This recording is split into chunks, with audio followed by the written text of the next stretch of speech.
Welcome to the AI Opus, or as we like to call it, TEO. Hey Sarah, always great to be here. How's your day going? Hi Mike, doing well, thanks. Excited to dig into today's AI news. There's plenty to talk about from the last 24 hours.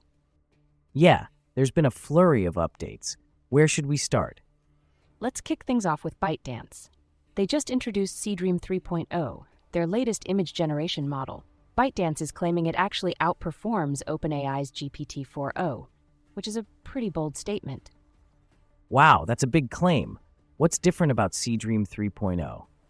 So it's a bilingual model, meaning it can handle both Chinese and English really well. They've expanded the training data, improved how fast it generates images, and it can now create images at up to 2K resolution. Is it actually better than GPT-4o, though? Well, that's the thing. ByteDance initially said Seedream 3.0 was the new king, but when you look at benchmarks, it's more or less on par with GPT-4o. It does outperform Imagen 3 from Google, though. One area where Seedream 3.0 shines is in rendering complex Chinese text in images, and it does a great job preserving the identity of people when editing photos. That's impressive. What about the quality of the images? ByteDance says their images have better color and clarity, especially compared to GPT-4o, which apparently sometimes creates images with a yellowish tint. So if image aesthetics matter to you, Seedream 3.0 might have an edge. Sounds like the competition in AI image generation is really heating up. Absolutely. And speaking of hardware that powers these models, there's big news out of China with Huawei. Oh, what's happening with Huawei? They're about to start mass shipping their advanced 910C AI chip to Chinese customers, possibly as soon as next month. This comes right after the US put tighter export controls on NVIDIA's H20 chips, making those hard to get in China. So is the 910C meant to replace those NVIDIA chips? Pretty much. The 910C is designed to compete with NVIDIA's top-tier H100 GPU, which is now banned in China. Huawei achieved this by integrating two of their previous 910B processors, and they're building these chips using China's own SMEC foundry, though there are rumors that some might be using chips originally made by TSMC for another company. That's clever. Are Chinese AI companies expected to switch over quickly? Industry analysts think so. With fewer alternatives, the 910C will probably become the go-to AI chip for Chinese firms that need lots of compute power for training AI models. Talk about filling a gap fast. Now, shifting gears, what's up at Meta? Meta's been rolling out new AI features on Instagram to spot users who might be lying about their age. If the system thinks an account might belong to a teen, despite the user listing an adult birth date, it moves them into a restricted teen account. Interesting.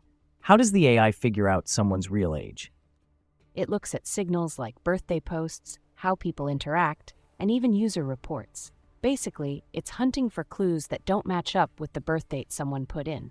Once flagged, those accounts get extra privacy and safety settings, like limits on who can contact them and what content they can see. That sounds like a good move for safety. Is this just on Instagram? It started on Instagram, but has now expanded to Facebook and Messenger too. Meta's also reaching out to parents to help them talk to their kids about being honest online. So far, millions of teens have been enrolled in these safer account types globally.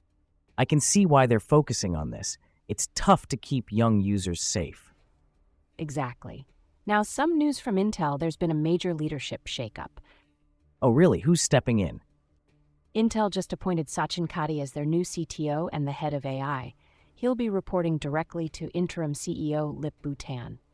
This is part of a bigger reorganization to give Intel's AI efforts more focus. What does that mean for Intel's direction? It's a big deal. Before, there wasn't a single executive steering all of Intel's AI projects. Now, Katti will oversee everything from strategy to product development, including Intel Labs.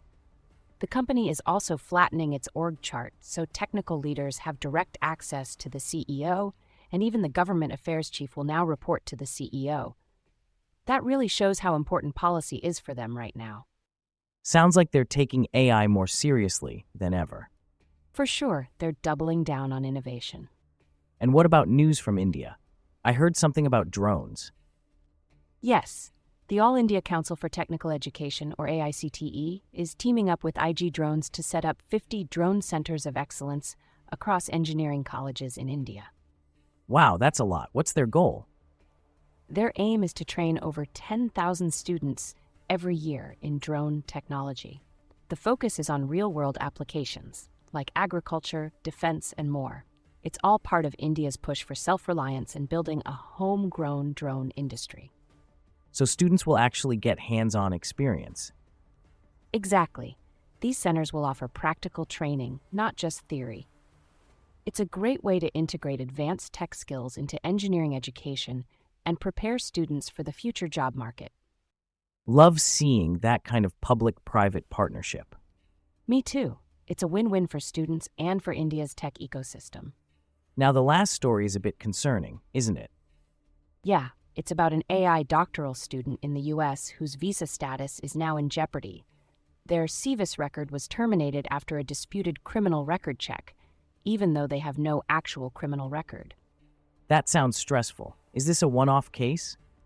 Unfortunately, no. It's part of a wider crackdown that's affected over 1,000 international students in the US. Sometimes these issues come up because of minor infractions or even administrative mistakes, possibly flagged by AI systems without human review. That must be nerve-wracking for students. What are the bigger concerns here? The big worry is that this aggressive stance might make the US less attractive for international researchers. Delays or disruptions in their studies could hurt important research projects and slow down innovation. Plus, international students make huge economic and academic contributions. It's a reminder that while AI can be powerful, it can also cause real headaches if not handled carefully. Absolutely. It highlights the importance of human oversight when using AI for sensitive areas like immigration and education. Thanks for breaking all these stories down, Sarah. Always learn something new. Same here, Mike, and thanks to everyone for tuning in to TAO. We'll be back soon with more updates from the world of AI. Have a great day. Take care, everyone.